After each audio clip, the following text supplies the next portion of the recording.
Bueno, vamos a continuar un poquito, como habíamos anticipado, con el estudio de este tipo de funciones.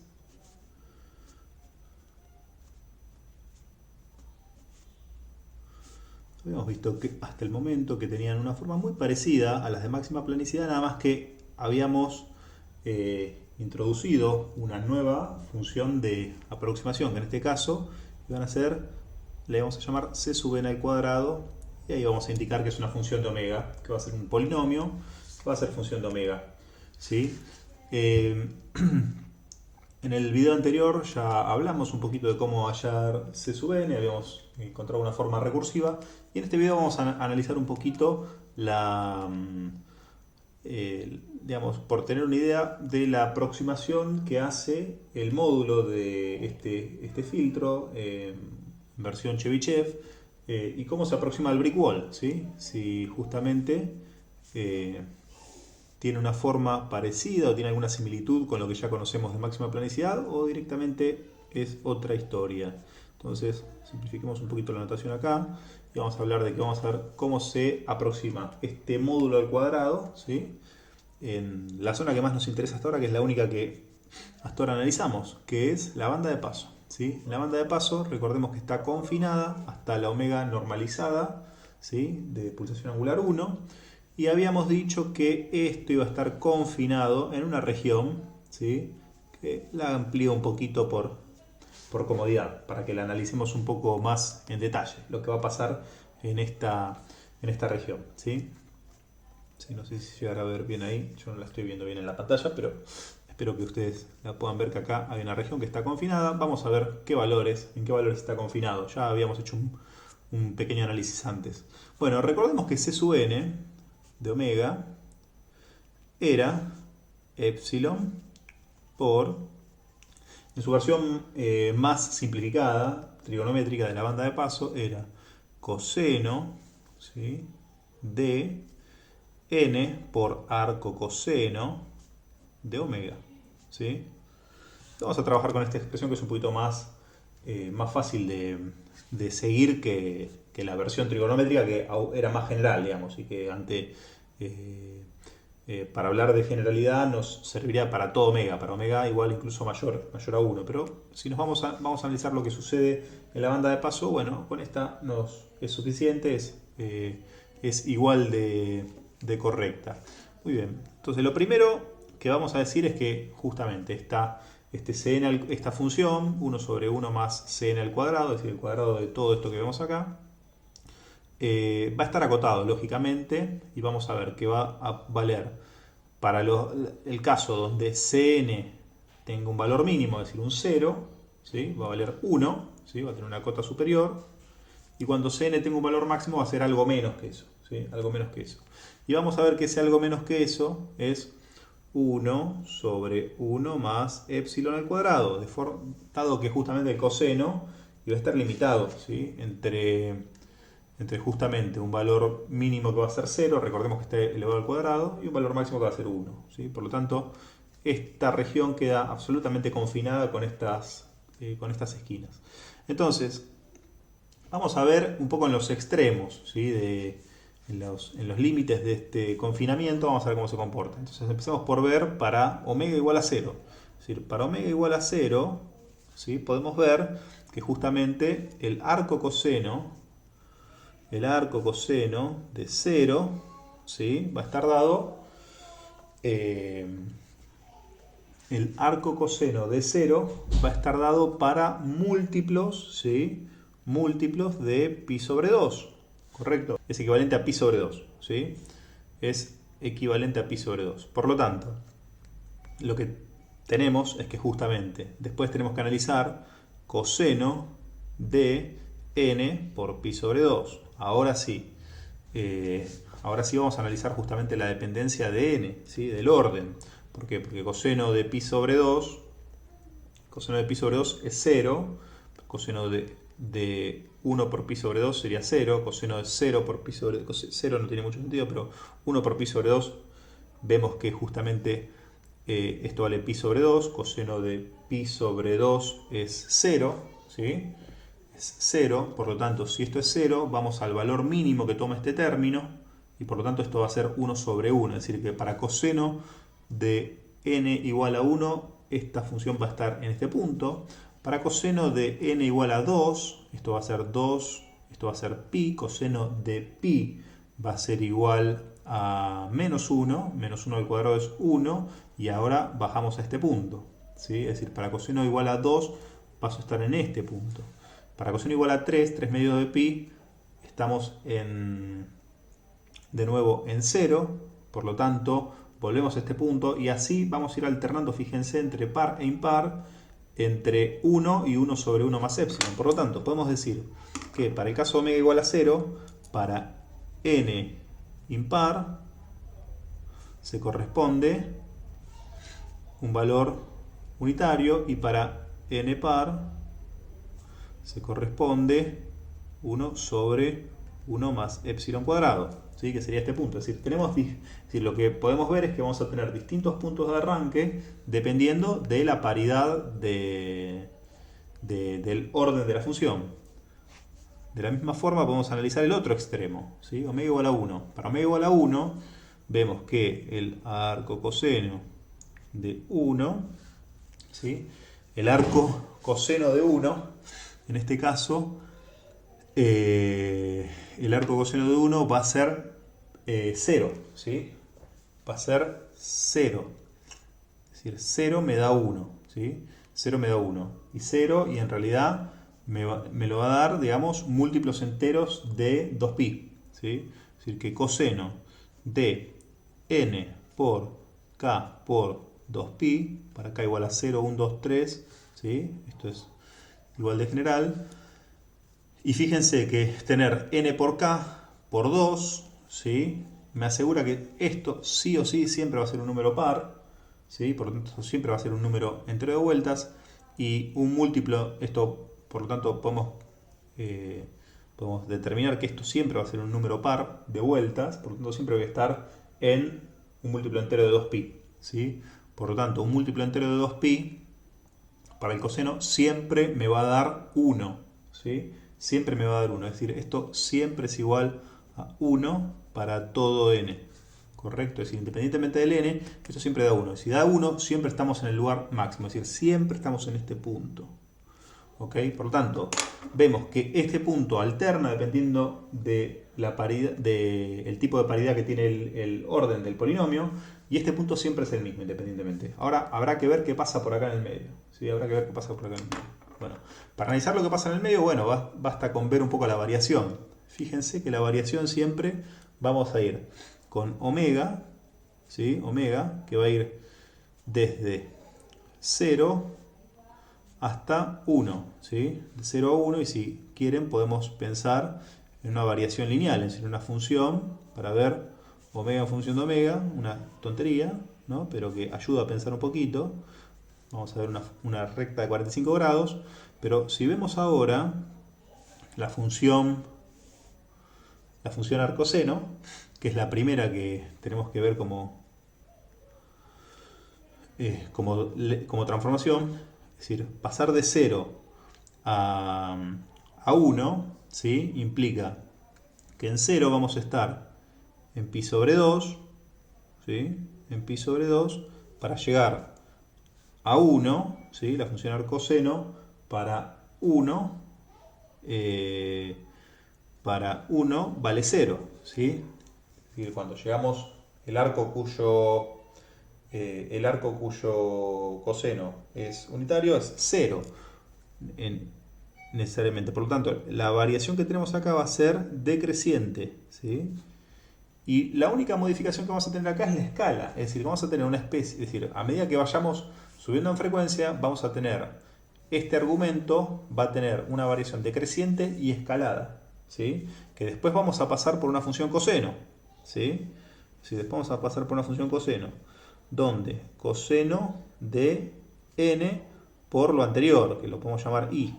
I es esto, ¿sí? Por lo tanto, en este caso, lo que vamos a tener, ¿qué va a ser? Coseno de n veces este argumento, es decir, un argumento que cada vez va a subir más. Pi sobre 2, va a ir desde pi sobre 2 a 0, siempre va a ir desde pi sobre 2 a 0, desde pi hasta 0, desde 3 medios de pi hasta 0 y así sucesivamente. Pero esta variación que pasó de ser lineal acá, fíjense acá ya está alterada por la función coseno y arco coseno, y después en este caso encima va a estar modulada, ¿sí?, por la función coseno. Por lo tanto, lo que vamos a tener acá seguramente es una variación lineal que tenemos en la variable independiente, se va a convertir en una variación sumamente no lineal, ¿sí? Por lo tanto, lo que podemos ver acá es que como resultado es que vamos a tener, en el primer caso, ¿sí?, una variación que va a ir desde pi sobre 2 hasta 0. Coseno de pi sobre, es decir, podemos entender que vamos a tener, como habíamos visto, para el primer caso, coseno de pi sobre 2, es decir, va a ir desde 0 hasta, en el caso de 0, 1, es decir, va a ir desde 0 hasta 1. Es decir, esto para el caso de n igual a 1, y ya podríamos empezar haciéndole eso, ¿no? Esto va a ir desde 0 hasta 1, ¿sí?, modulado ya por algo que no es lineal. Es decir, si acá recorremos este espacio lineal, esto ciertamente ya me metió una variación en cómo se va a alterar el dominio, este dominio, ¿sí? Por tanto va a estar de alguna forma modulado, ¿sí?, modulado hacia la derecha por esta variación que tenemos acá. Entonces fíjense lo siguiente. Dijimos que vamos a ir desde coseno de pi sobre 2 igual a 0, es decir, desde 0 hasta 1, por lo tanto 1 sobre 1 más 0 es 1, es decir, salimos de acá y vamos a ir hasta 1, que en este caso es este punto. Es decir, que vamos a variar monótonamente hasta abajo, ¿sí? Y acá lo podemos hacer con, si quieren, con colorcito negro. Vamos a ir, para el caso vamos a ir hasta abajo y después asintóticamente hacia allá. Esto, por el momento lo completamos así, porque sabemos que es un filtro pasa abajo, que se tiene que aproximar a lo que conocemos como brick wall, pero podemos pensar que esto va a ser nuestra t de 1, ¿sí?, al cuadrado. ¿Ok? Nuestro, digamos, Chebyshev de primer orden sería esto, concretamente. Vamos a ver cómo sería el orden 2. El orden 2, ya lo podemos hacer si quieren en azul, y tenemos el mismo espacio de entrada, la misma variación lineal de entrada. La modulación esta ahora va a estar escalada, porque va a ser de pi sobre 2 a pi, no, ya va a ser del doble de esto, es decir, vamos a tener el doble de variación, se va a hacer de esto multiplicado por 2, va a ser esto mismo pero escalado, va a tener la misma forma, ¿sí? Y después cuando lo pasemos por coseno vamos a ver qué pasa. Es decir, ¿dónde arrancamos? Como ya advertimos, n par, tenemos que arrancar de acá abajo. Vamos a ver si efectivamente es así. Coseno de pi ya sabemos que es menos 1, al cuadrado es 1, por lo tanto arrancamos efectivamente de acá, ¿sí?, de este punto. ¿Qué va a pasar en el medio? Bueno, en el medio vamos a pasar por algún punto que va a ser un 0. Y recordemos que en los 0 tocamos los extremos, tocamos un extremo, el extremo máximo. Cuando esto vale 0, esto vale 1 sobre 1, por lo tanto tocamos en algún momento este punto. ¿Para qué punto se va a hacer 0? Bueno, ciertamente se va a hacer 0 si recorremos de pi hasta 0, ¿sí?, se va a hacer 0 en pi sobre 2, ¿sí?, en pi sobre 2. Entonces cuando esto valga pi sobre 2, es decir, cuando pasemos por pi sobre 2, que justamente como dijimos que era el doble, va a ser el punto donde acá vale pi sobre 4, ¿sí?, como es el doble de esto. En el momento donde yo acá corto el pi sobre 4, es decir, por acá seguramente, un poquito más esquinado a la derecha, vemos, ¿sí?, va a haber un punto acá donde vamos a tocar ese pi sobre 4 en este argumento, y que ese pi sobre 4 se va a corresponder con el arco coseno de pi sobre 4, y podemos sacar el omega que hace justamente de ese pi sobre 4, pero seguramente va a ser un omega que está más próximo a 1 que a 0,5 seguramente, producto de esta primera modulación que tenemos del dominio de entrada. Entonces, lo que vamos a ver es que esto va a venir así, va a tocar un máximo ahí y va a salir por el mismo lugar, ¿sí? Y como decíamos, este punto va a estar más tirado a la derecha, ¿sí?, por esta modulación del espacio lineal de esta entrada. No ocurre a omega igual a 0,5, ocurre un poco más adelante, ¿sí? Bien, y después obviamente escapa, seguramente va a tener más pendiente y va a salir, digamos, con mucha más pendiente de la banda de paso, porque el orden ya es más grande. Y esto dijimos que iba a ser módulo el segundo polinomio, el segundo filtro, digamos, el filtro Chebyshev de segundo orden. Y si quieren, por completitud hacemos un orden 3 para ver qué va a suceder. Y lo único que va a variar es que justamente ya no vamos a ir más desde pi hasta 0, ahora vamos a ir desde 3 veces esto, de 3 medios de pi hasta 0. ¿Sí? 3 medios de pi hasta 0, esto tiene mucho más recorrido de fase y es lo que va a terminar pasando siempre. Acá siempre voy a tener un recorrido de fase mucho más grande, escalado por el orden del polinomio. Y ese escalado y ese recorrido de fase, esa variación de fase que voy a tener acá adentro, justamente va a hacer que se desenvuelva más la oscilación, ¿sí? De la función coseno. ¿Sí? Entonces, cuando tenga 3, vamos a ir de 3 medios, desde 3 medios hasta 0. Y entonces vamos a vamos a salir desde acá arriba, ¿sí? Va a haber un punto donde vamos a tocar este otro extremo, ¿sí? Que ese punto, recordemos que se trata de cuando justamente la función vale 1, ¿sí? La función vale 1 acá abajo, cuando acá vale 1, tocamos este extremo, 1 sobre 1 más epsilon al cuadrado. ¿Y cuál va a ser el punto donde esto vale 1? Y bueno, justamente va a ser para pi. ¿Sí? En pi ya vemos que coseno de pi es menos 1, al cuadrado es 1, y ese va a ser el primer punto. ¿Sí? Posiblemente esté por la mitad, aproximadamente, digo, ¿no? Cerca de la mitad. Esto se puede trabajar sobre esto y encontrar, ¿sí? Encontrar vendrían a ser los máximos y los mínimos de esta función. Pero es decir, para hacer un análisis cualitativo no alcanza, no merece la pena. ¿Sí? Para entender un poco el concepto de cómo son las morfologías de esto. ¿Sí? Estamos haciendo un análisis absolutamente cualitativo. Entonces, para pi seguramente tenemos un primer toque. ¿Sí? Y después tenemos que pasar por un punto donde esto tiene que valer 0. ¿Sí? Para volver a tocar la parte de arriba antes de salir por este mismo punto, que recuerden que este es el punto donde salen todas las curvas de Chebyshev, como ya lo analizamos más arriba. Por lo tanto, ¿dónde estará ese punto de 0? Bueno, necesariamente en el mismo lugar que antes. ¿Sí? Tendrá que estar en pi sobre 2. Es decir, primero pasamos el pi, tenemos un punto acá, y después pasamos pi sobre 2 y tenemos un toque acá. En definitiva, lo que vamos a terminar teniendo, voy a hacerlo de rojo, para no confundir, vamos a salir suave de acá, vamos a tocar abajo, vamos a tocar arriba, posiblemente mucho más cerca de acá, y vamos a salir por acá para salir con más pendiente y repetir la asíntota. Y así podemos construir todos los órdenes que querramos. ¿Sí? Todos los órdenes los podemos construir con la forma recursiva de este polinomio y vamos a ver que cada vez vamos a tener más oscilaciones. Lo que es destacable, ¿sí? Y es algo para recordar y que ustedes pueden tenerlo como una regla para corroborar si tienen que hacer un análisis cualitativo de una transferencia de Chebyshev, es la cantidad de toques, ¿sí? La cantidad de toques que se producen, ¿sí? La cantidad de toques que se producen de lo que sería la región de confinamiento, dependiendo del orden. Como verán, es exactamente el orden de la función. Recuerden que la de rojo es la de orden 3 y tiene justamente 3 toques. ¿Sí? 1, 2, 3.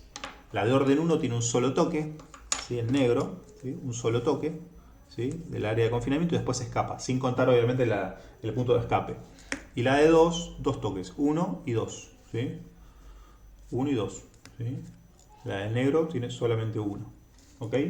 Por lo tanto, la cantidad de toques,